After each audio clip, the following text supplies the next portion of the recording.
Rayonlarda урып җыю эшләре кызганнан кыза. Теләче районында эшләп килүче Алан хуҗалыгы да инде бер атна кырда. Һава торышы үзгәрмәсә, тагын 15-20 көнлек эшләре бар әле. Кояш җылытып торганда игеннәрне дә киптереп торасы юк. Кырлар зур, 2000-нән артык башмалны туйдырырлык азык та әзерлисе бар. Хәзер техника заманасы. Кайчак авыл халкы уракка төшкәнне белми дә кала.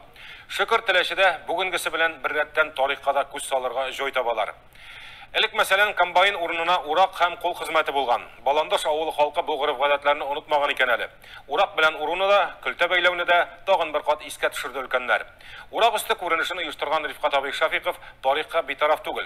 Кызыклы экспонатларны ул үзенең музеена туплап бара. Әби бабаларыбыздан калган гореф-гадәтләр белән танышып, урак урып көлтә куйганнарын без дә күреп кайттык.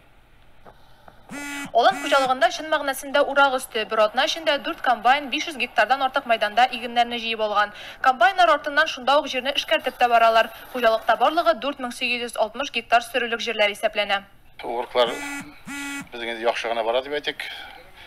Уңыш чыгышы менән без 45 гектар уңыш җыеп алабыз бүген көндә. Азимайлар шуннан да кем бетмәс, Алла бирсә.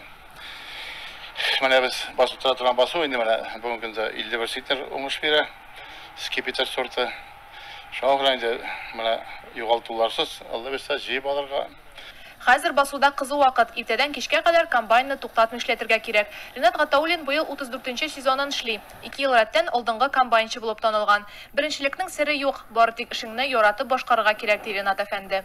Инде сер булса, бер тигез эшлисең инде, ватылмаса, алда топтап тормасаң, ватылмасаң эшлисең инде.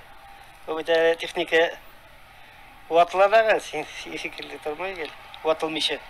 Һава торышы үзенекен итә. Узган ел урып җыю эшләре августта гына башланган булса, быел хуҗалык июль аенда ук эшкә керешкән. Яңгырлар сирәгрәк булса, икмәктә корырак була.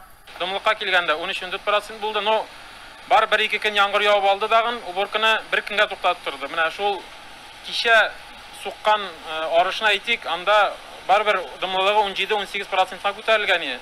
Но бүгенге көндә уже менә суга торган көзге бодайның дымлыгы уже 14%. Менә күрәс, урамда 37 градус исселек монда, 35-37 градус. Ул уже үзенекен ала, бар дымлыкны сәгате минуты белән киптерә уже. Гатия Шыгаеповка быел 84 яшь тула, ләкин ул әле өендә генә торырга ашыкмый. Авылның мулласы үзе гармунда уйнап район конкурсларында беренче урыннарны да бирми, хуҗалыктагы эшендә калдырмый. Гатия әфәнде 10 ел бригадир булып эшләгән. Хәзер үзе белгәннәрен яшьләргә өйрәтә.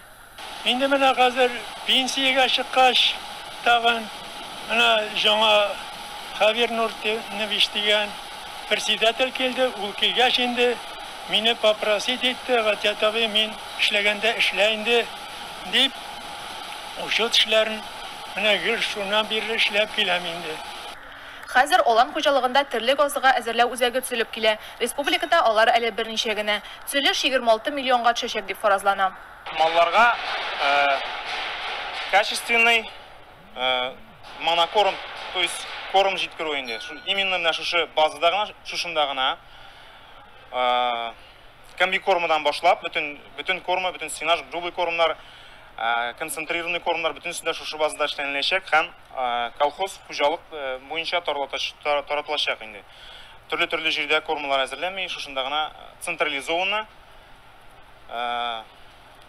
монокорм эшләнәчәк безнең монда.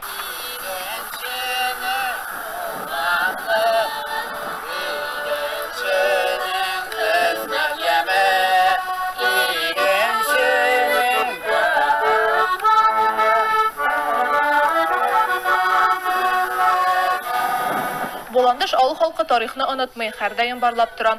Быел да авылның үз эшчәннәре җыелып көлтә бәйләү күренешен искә төшергәннәр. Яшьләр дә читтә калмый, олылардан урак белән эшләргә өйрәнеп кала. Бүгенге күренешне шушы безнең эшмәкәрбез Рифкат Зиятинович белән бергә уртак фикергә килеп, ул миңа шундый фикерләрне әйтте дә инде. Оештырып булмас микән, элекке гореф-гадәтләрне кайтарырга дип. Мин 5 куллап риза булдым. Чөнки безнең мәдәният хезмәткәрләре, китапханәче хезмәткәрләре, үзебезнең өлкән апалар һәр мәдәният өлкәсенә бик актив катнашалар инде. Аларга үземнең исемнән бик зур рәхмәт. Хәзер урып җыю вакытында басу кырларда комбайн яки трактор тавышы гөрләп тора. Әлегрәк исә җәйнең икенче яртысында басуда авыл халкының җыр сузып эшләгән тавышлары яңгыраган. Олысы кешесе кулларына урак алып эшкә керешкән.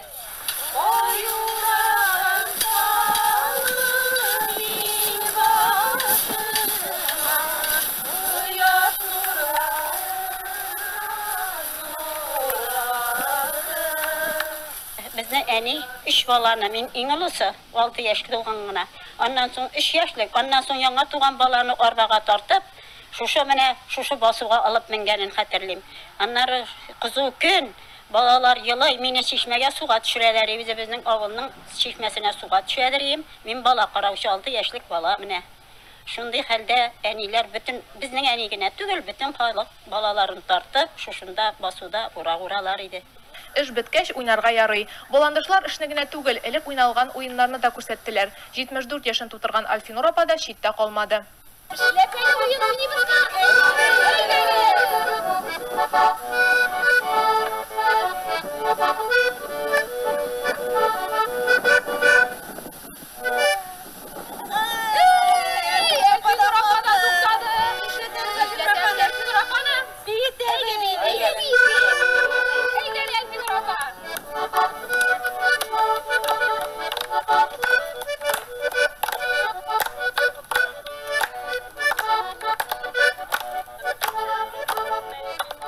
Үткәнен белмәгәннең киләчәге юк. Бу сүзләр Рифкат Шафиковның девизына үрелгән. Әби-бабаларыбызның тормыш рәвеше, гореф-гадәтләренең онытылып баруы аны борчый. Эшмәкәр 4 чишмә төзекләндергән, үзенең музеенда булдырган.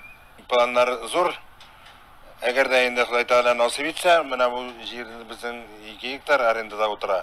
Шуңа Теләче базарын ясарга, бурынгы Теләче базарын и шунда ук авылда нәрсә бар, менә фельдшер-курсик пункттан анда библиотека, клуб, тиберчалашы, тегермәннәр и бер башта инде бераз гына җир чәчеп кул белән икмәк чәчеп, шуны кул белән урып, ат белән сукалап, чабаш белән чабып, әвен базана куеп, менә шунда су тегермәнендә, җил тегермәнендә тарта торган итеп, ипи пешереп чыгара торган инде. Менә хәзерге буынга күрсәтергә. Гасырлар буе сакланып калган экспонатларны һәр теләүче кереп карый ала. Музей юл кырыенда урнашкан. Казанга баручы кайтучы аны күрмичә китми. Кызыксынып музей белән якыннанрак танышырга да теләүчеләр шактый. Бик күңелле, монда балалар үзләре мәш килеп хайваннар карадылар, хайваннар, кышкыртлар өстәлеп тора.